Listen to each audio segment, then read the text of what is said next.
بسم اللہ الرحمن الرحیم۔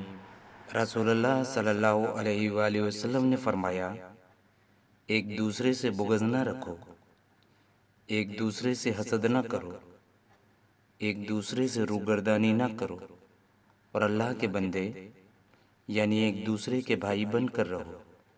کسی مسلمان کے لیے حلال نہیں کہ 3 دن سے زیادہ اپنے بھائی سے تعلق ترک کیے رکھے۔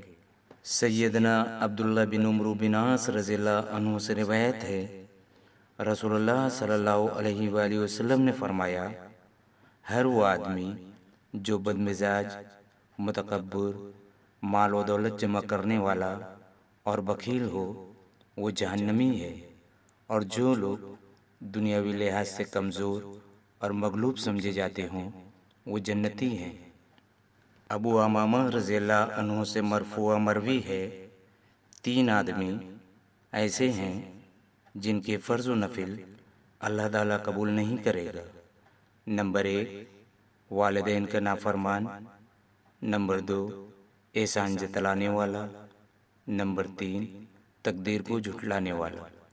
رسول اللہ صلی اللہ علیہ وآلہ وسلم نے فرمایا، قیامت کے دن تمام انبیاء کی نسبت میرے پیروکار زیادہ ہوں گے، اور میں پہلا شخص ہوں گا جو جنت کا دروازہ کھٹکھٹائے گا۔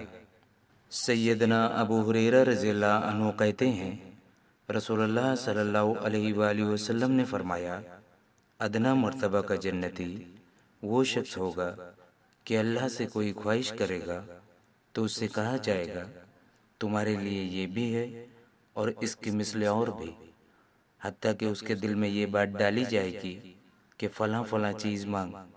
وہ مانگے گا تو اس سے کہا جائے گا، تیرے لیے یہ بھی ہے اور اس کی مثل اور بھی۔